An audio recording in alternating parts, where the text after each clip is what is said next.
আর 6 নম্বরে ওটা করা 6 নম্বরও ভালো রেজাল্ট হবে। আর আমি তেমনবাড়ি হরিশ্চন্দ্রপাট বাউনাবনি আমার যেটা পথ খাটে বালাপাড়া, আমি এইটা আছি। আমি অর্ধেক বেলা করবো ওই পাশে, অর্ধেক বেলা এই পাশে। ওটা হলো তুইন সাহেব, আমি মনে করি দেশের প্রেক্ষাপট চেঞ্জ হয়ে গেছে, এটা আমাদের কারো মন খারাপ হয়েছে। আজকে শামীম চেয়ারম্যান আমাকে রিং অসুস্থ হয়, চায়না থেকে এসছে কয়েকদিন আগে চোখের ট্রিটমেন্ট নিয়ে, আমাকে রিং দিয়েছিল। আমি লাউড স্পিকার দিয়ে ওদের শুনছি, যারা যারা ওখানে ছিল, মাতিন ভাই ছিল, তারপরে যে কারা কারা ছিল ওখানে মস্ত ছিল। গন্ডাল ওনারাও চাচ্ছে যাকে যাকে যতটুকু পারে তোমরা ধানের শীষে ভোটটা দাও, এদেরকে দেওয়া যাবে না। এদেরকে দিলে আপনারা দেখেন এরা স্বাধীনতায় মানে না, এ দেশটা যে কোথায় নিয়ে যাবে। আর এরা 91 সালে পাইলো কয়টা আসন? 17টা জোট হয় বিএনপির সাথে, আর জোট ছাড়া 96 সালে পাইলো 3টা, আর 2001 সালে জোট সহ পাইলো বোধ হয় একটু বেশি পাইলো বোধ হয়, এরকম একটা ঘটনা আছে। আর এমার আসন যদি খুব বেশি হয় যে এরা ভোট বাড়ছে, অমুক বাড়ছে, তমুক হয়েছে, বাইশের ভালো কাজ করছে, তা না হয় আমার 50টা হল, সরকার গঠন ওদের করার ক্ষমতা আছে? এরা এই মিথ্যাচার গিলা করিয়া মানুষের বিভ্রান্ত সৃষ্টি করে। আমাদের স্পষ্ট বক্তব্য, আমরা জানি যে স্বাধীনতার পক্ষের শক্তি সনাতন সবচেয়ে বেশি। তার মানে আমাদের মুসলমান যদি আপনারা হিসাব করেন, এই জলডাঙ্গা থানার আওয়ামী লীগ কয়টা করে? আওয়ামী লীগ করে বোধ হয় 10,000 12,000, আপনারা আছে ওটা বাদ দেন। ফুটো মারা আওয়ামী লীগ কয়টা করে? না এটাও বাদ দেন, বাউনা আওয়ামী লীগ কয়টা করে? এই গোনা 5-7-10টা লোক। আর তামান সনাতন গিলা এইগুলা এই ভোটটা সংখ্যাগরিষ্ঠ ভোট, এই ভোটটা যে সংখ্যাটা বেশি। এখন জামাতি ইসলাম যদি খুঁটোপাড়া ইউনিয়নে কয় যে আমরা সংখ্যাগরিষ্ঠ, অনেকে কয় না যে জামাতের ঘাড়ি বলে খুঁটো, ওরা কিসের ঘাড়ি? আর এখানে আপনারা আছেন 6,000-এর উপরে। জামাতি ইসলামের ভোটের সংখ্যা 4,000 পার নয়। জামাতি ইসলামের ভোটের সংখ্যা যে ওরা চেয়ারম্যান হয়েছে বা আপনার 6,000 5,500 ভোটে, তার শামীম চেয়ারম্যান নৌকো নিয়ে তো কম ভোট পায়নি, হয়তো 5300 ভোট। এর ভিতর কি হয়েছে? কিছু সনাতন, কিছু নৌকার লোক, কিছু এক ভোট দিচ্ছে, কিছু অক ভোট দিচ্ছে। যদি জোট হয় ভোটটা দিত তাও হারে পারি না। কাজে আমার বক্তব্য হইল এইটা আপনাদেরকে বুঝতে হবে, এইটা ওদের ঘাঁটি না, এটা হইল স্বাধীনতার পক্ষের শক্তির ঘাঁটি। জামাত ইসলামের ঘাঁটি খুঁজে বানানো হয়। কোন সনাতন ভাইকে আমি খালি এই জিনিসটা আপনাদেরকে মেসেজ দিতে আসছি, আমি আইন শৃঙ্খলা বাহিনীর সাথে আমাদের সার্বক্ষণিক আলাপ। আমি নীলসাগরের চেয়ারম্যানের সাথে তুহিন ভাইয়ের ভোটটা ওখানে আমি করতেছি। আমি কিছু জিনিস, আমি কিছু কথা জানি। এখানে একটা কোনো ব্যক্তি, কোনো দুর্বৃত্ত, মানে যারা চুপ করি, যারা গোপনে, যারা মোবাইলে কাউকে হুমকি দেয়, এদেরকে দুর্বৃত্ত। এরা সাধারণ মানুষ না, এরা চোর ডাকাত। যদি কাউকে ওই রকম হুমকি ধামকি দেওয়ার চেষ্টা করে, যদি ওইটা চিহ্নিত হয়ে যায়, ওর ব্যবস্থা তাৎক্ষণিক, যে এটা পরে এ সময়টুকু নাই। আপনারা জানেন হয়তো, মনে হয় জলডাঙ্গায় একটা অল্প একটা ঘটনা ঘটছে, ওদের এক নেতাকে শোকজ করছে জামাতে, এই রশিদুল বাড়িটা এখন বাড়ি কিন্তু কলেজের টিচার, এই জলডাঙ্গা কলেজে। তা আমি আপনাদেরকে এইটুকু আশ্বস্ত করতে যাচ্ছি, আপনারা এটা ভাবিয়েন না যে আপনাদের কেউ নাই। খুঁটোমারা ইউনিয়ন আমাদের একটা ঐতিহ্যবাহী ইউনিয়ন। আপনাদের অভিভাবক নাই এইটা কখনো আপনারা ভাববেন না। আপনাদের যে কোনো প্রয়োজনে, আপনাদের যে কোনো সংকটে, শুধু এই সংকট বলি নয়, যে কোনো সংকটে আপনারা, আমি যতক্ষণ বেঁচে আছি, সুস্থ আছি, একটু দয়া করিয়া মোবাইল দিবেন যে আমাদেরকে অমুক লোকটা এই অন্যায় অত্যাচার, সেটা গ্রামে হোক, থানায় হোক, ইউনিয়নে হোক, ইনশাল্লাহ আমি যথাসাধ্য চেষ্টা করব। আর দুষ্ট লোকের কথা মিষ্টি হয়। এই জামাতি ইসলামের লোকগুলো তোমাকেও আসি কইবে যে তোমরা আমার সঙ্গে থাকো, অমুক হইবে তমুক হইবে। আজ যদি আমার কথা শোনেন, আজ তোমরা ভয় পাইবেন, কাল গরু ধরি যাইবে, কাল তোমার ভয় খেয়া নানান কথাবার্তা, বিশৃঙ্খলা কথাবার্তা করার চেষ্টা করবে। তার কাজে বাংলার মানুষ এটা বুঝে গেছে যে এরা মিথ্যাচার। 2 দিন আগে লেখলো পোস্টারে আল্লাহর আইন চাই, সৎ লোকের শাসন চাই, এখন ওটা আমার লেখে। আর এখন কয়েছে আমরা আর ওই আইন জানি না, ওলা আইন চলবে না, এখন এই বাংলাদেশে প্রচলিত তারা ধোঁকাবাজ, তারা ধোঁকাবাজ, তারা ধোঁকাবাজ। এইটা আপনারা মাথায় দেবেন। আর একটা কথা হইল, ভোট আপনাদের নাগরিক অধিকার। মনে মা বোনেরা আপনাদেরকে একটা কথা বলতেছি, কখনোই নিজেকে দুর্বল ভাববেন না, কারণ আপনারা অনেক শক্তিশালী। যদি জলঢাকা থানার ভোটের চিত্র যদি হিসাব করা যায়, আপনারাই সংখ্যাগরিষ্ঠ। আর আপনাদের সাথে তো আমরা আছি।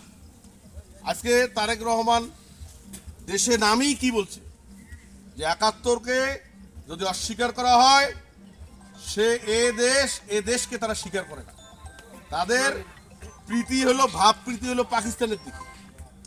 আর এদেরকে ক্ষমতা দেওয়া মানে আমরা এই সমাজে আমরা বিশৃঙ্খলা সৃষ্টি হবে, আইন শৃঙ্খলা পরিস্থিতি খারাপ হবে। আপনারা দেখেন, আজকে একটা কথা আমি দেখলাম, ওই বিভিন্ন জনের ফেসবুকে লেখেছে যে এরা ভোট দিতে যাবে জামাত ইসলামের লোকজন সকাল সকাল, যখন ওদের ভোটটা হয়ে যাবে ওরা চেষ্টা করবে। কিন্তু ওরা ভাবে নাই যে প্রতিটা সেন্টারে আমাদের ফোর্স থাকবে, আমাদের নিজস্ব ফোর্স থাকবে। একটি লোক যদি আপনাদেরকে আঙ্গুল তুলি কথা বলে, সেদিন তুহিন সাহেব বলছে আঙ্গুলটা আমরা কেটে দেবো, খালি ছবি তুলি রাখবে। যদি 12 তারিখে তারেক রহমান প্রধান সংখ্যাগরিষ্ঠতা অর্জন করে, 13 তারিখে আইন শৃঙ্খলা বাহিনী ওদের পক্ষে থাকবে না আমাদের পক্ষে থাকবে? থানায় এই জলঢাকার ওসি আমার কথা শুনবে না ওর কথা শুনবে?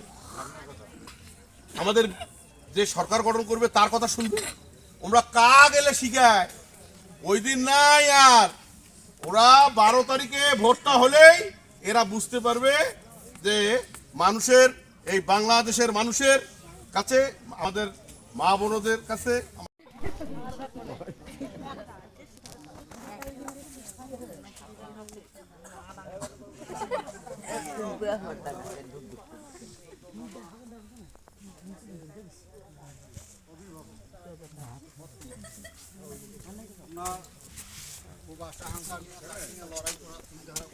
আপনাদের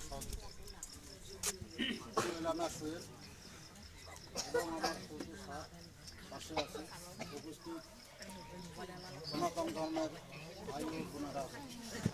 মুসলমান ভাইদের প্রতি সালাম, আসসালামু আলাইকুম। হিন্দু ভাইদের প্রতি আপনারা তো বক্তব্য শুনছেন।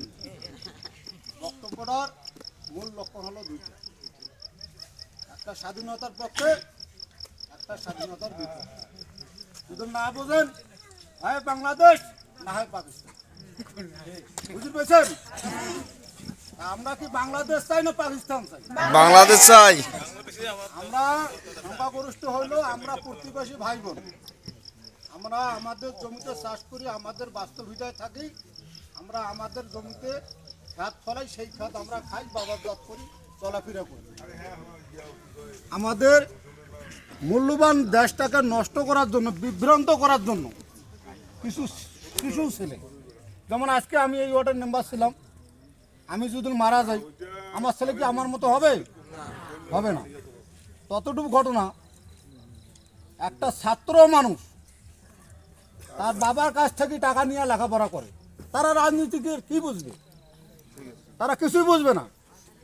আজকে একাদশ জাতীয় সংসদ নির্বাচনে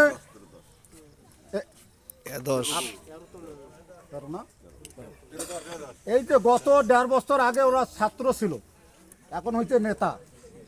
তাদের গাড়ি বাড়ি সব কিছু, শেখ হাসিনা দুর্নীতি করছে, তাদের বিচার হবে।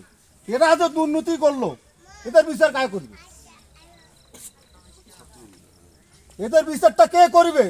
এদের বিচার না করে ঘুরুলটি জামাত ওদেরকে টানি নিয়ে ওরা আবার নির্বাচন করছে। সে দলটার নাম হলো এনসিপি। ওরা চায় এটা পাকিস্তানে থাক, বাংলাদেশ হিসেবে পরিস্থিতি ওরা দিবে না। আমার একটা অনুরোধ, সনাতন ধর্মের ভাই ও বোনেরা আছেন, আমাদের মুসলমান ভাইরা আছেন, আলহাজ শহীদ আলী সাহেব খুব একটা ভালো লোক। উনি 2 টাইম উপজেলার চেয়ারম্যান ছিলেন। হয়তো আপনারা কাহু গেছিলেন বা কাহু যান নাই, ওনার কোনো দুর্নীতি এখানে নাই। ওনার কোনো দুর্নীতি বলতে কোনো জিনিস নাই, যদি দিবার নাই পারেও কিন্তু আপনাদের কাছে কোনো দিন 10 টাকা ঘুষ বা আপনাদের কাছে কোনো বাটপারিগিরি কথাবার্তা এই ধরনের কোনো প্রতিশ্রুতি উনি করে নাই। তা আগামী যে 12 তারিখের নির্বাচন, সেই নির্বাচনে আপনারা নিঃসন্দেহে আপনারা ভোট সেন্টার যাবেন, আমরা যাতায়াতের ব্যবস্থা করব এবং ভোট দিবেন, আমরা আপনাদের বাড়ি পৌঁছে দেব। আপনারা 100% গ্যারান্টি সহ আপনাদের বাস্তব ভিটায় নিতে পারবেন। যদি কোথাও কোনো সমস্যা ঘটে ইনশাল্লাহ আমি কথা দিয়েছি প্রতিবাদ আমি একা করব, আপনাদের কোনো চিন্তা করে দরকার নেই। আপনারা দয়া করি 12 তারিখের নির্বাচনে আমাদের একটা প্রতিযোগী, আমরা বাংলাদেশ চাই, বাংলাদেশ চাই, বাংলাদেশ চাই, আমরা তাদের সব চাই। আমাদের কথা হলো আমরা ভোট সেন্টার যাইতাম না, আমাদেরকে বাধ্য করাইলো। আমরা কিন্তু ভোট সেন্টার যাইতাম না, আমাদেরকে ওরা বাধ্য করাইলো। তা আমাদের সবাই তো বুঝলেন, ভোটটা তো সবাই উপকার সবাই বলার কিছু নাই। ভোটটা জায়গা মতন যেখানে চাইছেন দেওয়ার জন্য আমার পাড়ার লোক রেডি আছেন কি?